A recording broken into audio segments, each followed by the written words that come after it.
Hey everyone, it's Albie. Welcome or welcome back to my channel. Today I'll be going over my mid-month wrap-up for the month of August. Thus far I have read 6 books, so I'll try to quickly go over some highlights about the books, and if they pique your interest I can always, we can chat more about it, or I can make a whole video if I get a lot of requests. So the first one was an arc. It was an Omegaverse romance, which I'm still sort of new to. I read one a while ago.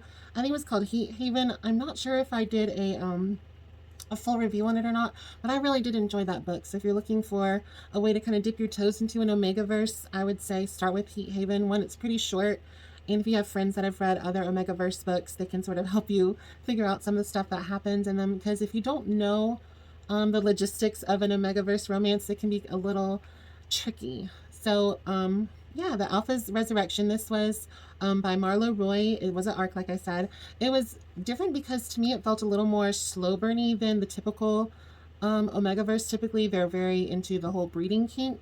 So it was kind of different to have it not really focus on that. And this book is the third in the series, and it does have sort of this founded family slash, it kind of expands on just more so than the heroine and the hero. So think about like Gilmore Girls, you kind of get to know a lot of the people of Stars Hollow, and that's sort of how this book was as well. I didn't read the previous book, so I don't know if it has spoilers per se, but I might say you may want to start with the first book just to kind of help you navigate the world with everyone. I think it would just be a little bit easier if you haven't. So yeah.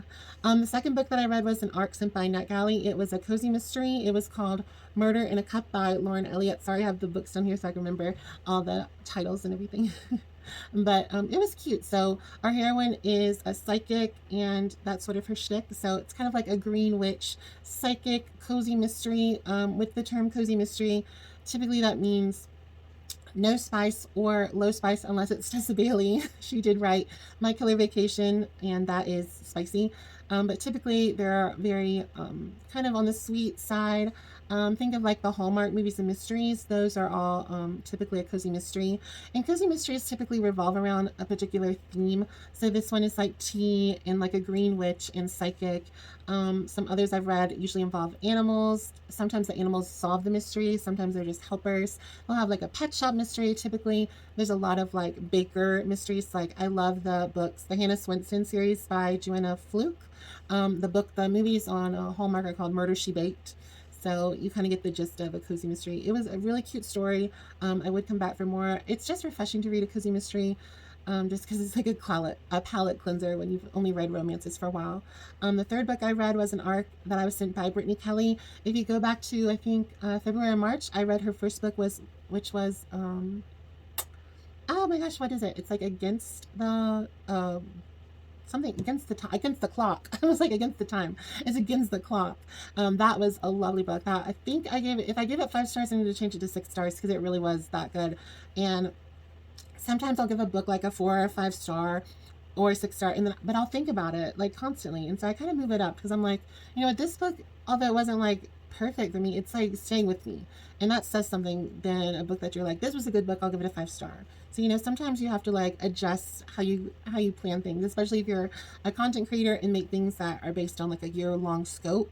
So Against the Clock by Brittany Kelly was a wonderful book. This one was just as good. It is part of the series. It's another sports romance. So I will say with the first one, that was my first ever sports romance, and I've read it, I think, a couple since then, but you don't have to be like a sporty spice to enjoy it. It was fantastic, and this book was just as wonderful as well.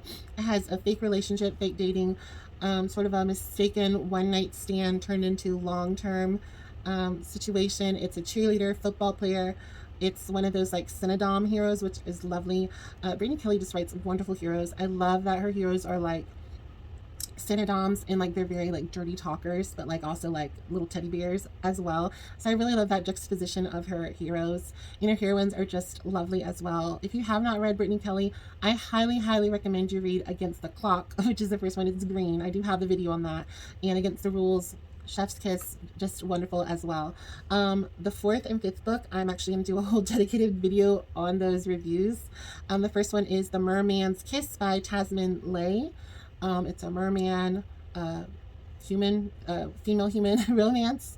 it's unique to say the least, and I don't want to give too much away because they're short books, so you know that video will be next. The next one will also have the video with it. It's called Unhinged. It's an erotic door romance. You hear that correctly. It's a door. So, unique to say the least, as was the Merman's Kiss, and we'll get into that. So, just just interesting. And the final book I've read thus far was Wallflower in Bloom. Oh my gosh, Wallflower in Bloom. It is the second book by Elise Kennedy. This is the second book in her series. The first one is Accidentally in Bloom. I did that one. I don't know if I did a full review on it, but I have my Goodreads linked and everything. That was a 5-star read. If you are a Tessa Bailey fan, like you love how Tessa Bailey writes, you love how she writes like small towns in like sort of how she kind of teeters on that spicy Hallmark-esque world, you will eat up Elise Kennedy. She is fabulous. I just love her books. This one has fake dating. It's a celebrity hero. Our heroine is on the curvy side. I wouldn't call her like plus size, but she's got curves and bottom and everything. So Violet and Jake were wonderful characters. I absolutely love them. The romance was that charming mixture of sweet and spicy. It's small town romance with heart and spice and wonderful characters. It's just a lovely book. And like I said with Elise Kennedy, I put her with Brittany Kelly on Authors to Watch. Literally, they write so well, and their characters are just lovely. If you're not reading them, you're really missing out on some lovely, lovely stories. So I highly recommend Elise Kennedy.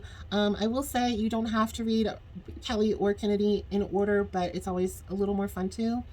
And I also love to read debuts of a series, specifically if they're small town, because they're going to build up on that like small town charm, and the minor characters are going to like have a little bit more development each time, just because you're seeing them again.